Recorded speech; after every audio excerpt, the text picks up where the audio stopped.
Is your thought process causing you some challenges in some different areas of your life?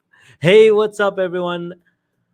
I want to welcome you to another episode of Unconscious Communication Secrets. You are tuned in with myself, Munir, and today we're going to be looking at the process of how we think and how sometimes, for some of us, it can sometimes create challenges. Now, and how understanding how we think can allow us to overcome some of the limiting beliefs that we may have, some of the things that may be stopping us from progressing forward.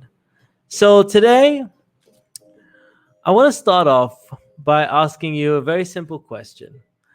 If you had something wrong with your computer, wouldn't you go to someone that knows how to fix a computer, knows how to, like if it's a software problem, that knows how to use Microsoft Word?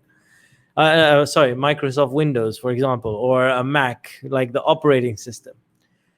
And that's kind of the same when it comes to our mind. Like if you understand your mind, you're going to be able to overcome many of the challenges that sometimes pop up in our programming. And to give you an idea of how I discovered this whole importance of how we think, I first of all, let me just share my screen real quick. First of all, I have to ask you, do you have the voice?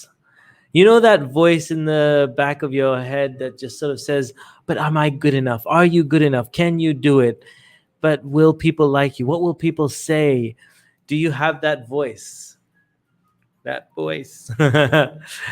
Well, if you had been with me a number of years ago when I went and did my first NLP practitioner course, so I was in London.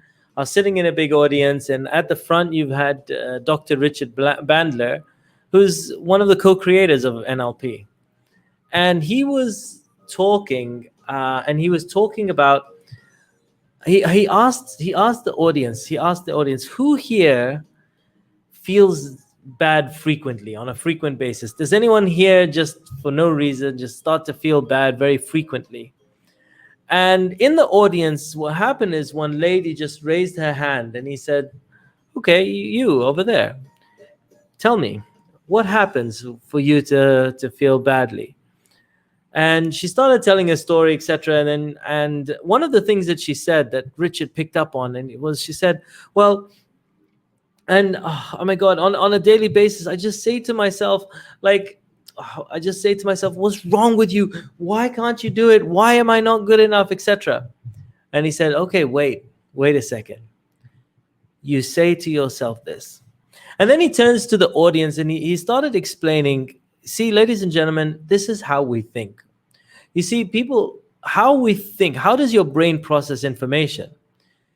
And he said, we visualize things, so we see things. So when you imagine, when you're thinking, sometimes you're imagining and you're visualizing something.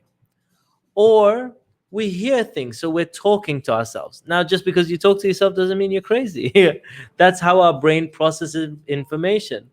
We talk internally to ourselves. And then he said, also, we feel things. So, and he said, basically, with this lady over here, we're seeing that she is saying a number of things to herself on a consistent basis, which make her feel bad. So, but here's the challenge that she has. He said, when he asked her, like, when you talk to yourself, how do you say things to yourself? How do you say these bad things to yourself? When you're saying, oh, what's wrong with you? How could you do this again? He's saying, don't you say it in a loud voice, in a very authoritative voice? And she was like, yeah, I'm saying all these bad things to me in a very loud voice, very authoritative voice, very clear, a very strong voice. He said, okay, cool. Okay, so you're saying the bad things to you in a very excellent way, like you're doing the bad stuff very, very well. And he said, let's look at the flip side. When you want yourself to feel better, what do you say? And she goes, I tell myself, look, it's gonna be okay. Everything's gonna be okay. You're confident. You're good, etc. And he said, okay. And notice, you say the good stuff, the good things, but you say it very poorly. You're not saying it as strong as you would the bad stuff. You say it very quietly. You don't say it with authority. You don't believe it yourself. There's no strength to it. And so he said, so right now, you're doing the good things, the things that you want, you're doing it very poorly. And you're doing the bad things very well. I said, the key to really getting a result when it comes to how we think is just switching and doing the good stuff very well. So when you want to feel confident, say it in a loud voice. Say, I am confident, I am strong, I am powerful, and say it with a tone that your mind says, you know what, I got to take this seriously. And he said, when you do the bad things poorly. So when you want to say, oh, what's wrong with you? Just sort of go, oh, what's wrong with you? You're so weak. Something's wrong with you. You're terrible. Da, da, da. And he says, when you do the bad things in a poor way, then you just don't take it seriously anymore. And so a lot of people say, many times people say to me, I'm not confident, or I'm not happy, or I'm not able to relax. The question is not that you can't. The question is, when do you? Because we all do those things. We might be doing the bad things very well. And it's so, when someone talks about confidence, I look at, okay, where are you doing confidence very well? And how can we apply this to different areas of your life? Or where are you happy? And how can we apply it to different areas of your life? And so it's not that we don't know how to do those things. We can do all of those things. It's just a question of sometimes doing the bad stuff badly and the good stuff very well. That's all it is. It's not a question of can I. It's more a question of how can I do it better?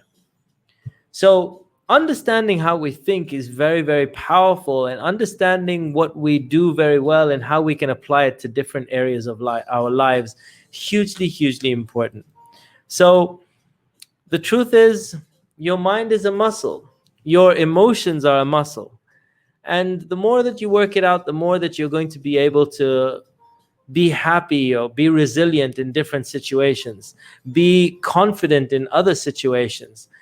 And so if you'd like to know more a little about how to do any of those things, then do check out UAENLP.com. I'm doing a webinar on Wednesday where I talk about this and how you can master your mind so that you can get further and faster than ever before.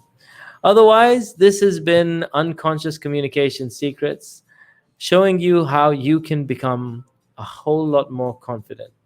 And please don't forget to subscribe at youtube.com/Munir.